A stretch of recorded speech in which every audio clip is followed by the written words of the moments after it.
the over 200 hot peppers that I harvested at the end of September, mid to end of September, and I have plenty of more where this comes from. This is 200 plus hot peppers and jalapeno peppers and all the things.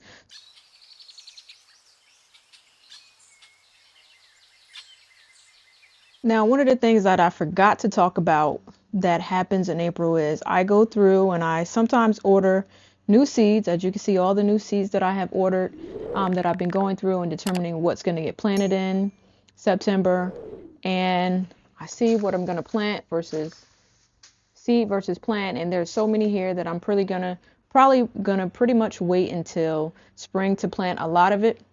But the main reason why we're here right now is to really discuss the over 200 hot peppers that I harvested at the end of September, mid to end of September, and I have plenty of more where this comes from.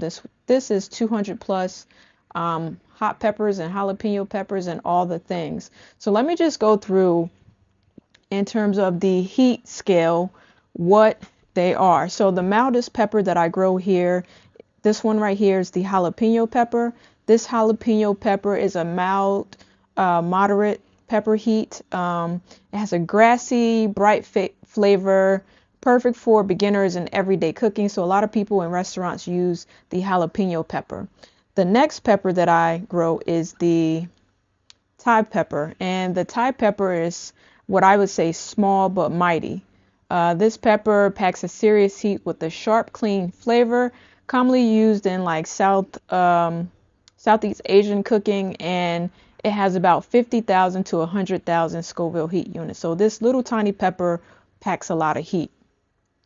The next pepper that I grow here is the Scotch bonnet pepper. A lot of Caribbeans use it in their dishes. It's a staple with sweet, fruity flavor and significant heat.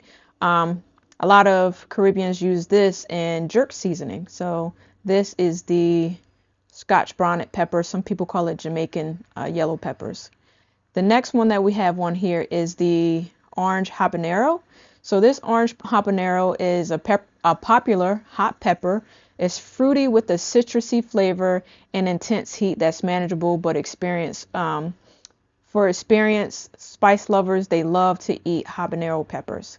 So these are three. The Scotch bonnet has 100,000 to 350,000 Scoville heat units, whereas the orange habanero is also 100,000 to 350,000 Scoville heat units. One of the things that I've grown this season, which I've talked about a lot, is this chicken eats a pepper. So this one, after researching, is a lot hotter than what I thought it would be. So this chicken eats a pepper is in the habanero family, but it's a rare, super hot pepper with a citrusy flavor, somewhat of a wrinkled skin beginning from the Yucatan region. So this very orange, pretty, citrusy kind of pepper has a Scoville heat unit of 1 to 2 million Scoville heat units. So very, very hot. So got to be very, very careful. One of the ones that a lot of people underestimate is this ghost pepper here. It has about 1.1 Scoville heat units, and it's a very super hot pepper, and it starts out as very, very hot, packs a very good punch whenever you get it. And then after the heat has calmed down, apparently it has a fruity flavor. I'm not sure because I have never tried it and never would. And then next on the scale, we have the purple reaper. So you might have remember me saying that when it first comes on the plant, it's purple, and then as it matures and it's on there for longer, it starts to turn a hint of green. It has a little stinger here. I think the stinger on this one has fallen off, but this is a purple reaper plant.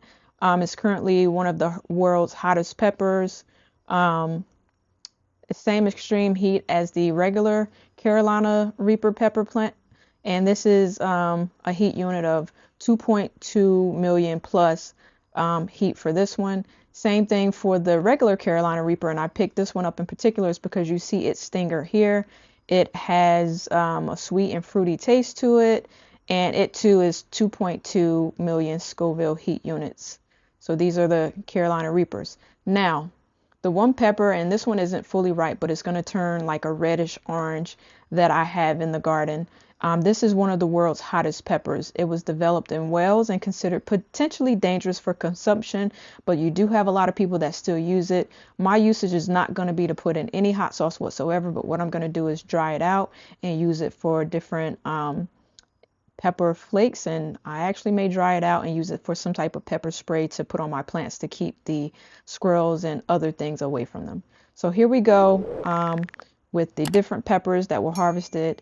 If you refer back to the live stream, you'll see where I harvested 200 plus hot peppers here. And this is a little bit of what we have done so far in September. So I hope you've all enjoyed the video. I hope you learned a lot. So let's just recap a little bit of what I did during the month of September. I did a lot of harvesting, namely hot peppers, because the weather has cooled down and the peppers are just going crazy over here. I also planted a lot of seeds because in the month of September, my seedlings happen to not do very well. And instead of hardening off my seedlings, I put them out in the garden so that they can go directly in when I pull the plants out. I cleared out some space for some plants that are just totally at the end of their time.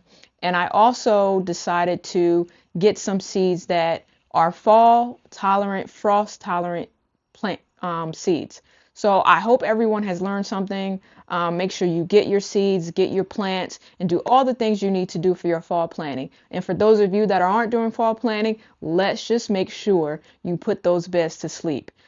Stay tuned. I hope you enjoyed the journey and keep following me. Happy gardening, everybody, and I hope to see you soon on another live stream or in the comments. So also, if there are any comments that you would like to know or anything you want to know about my garden, drop it in the comments and I'll be sure to answer as soon as I can. Happy gardening, everybody.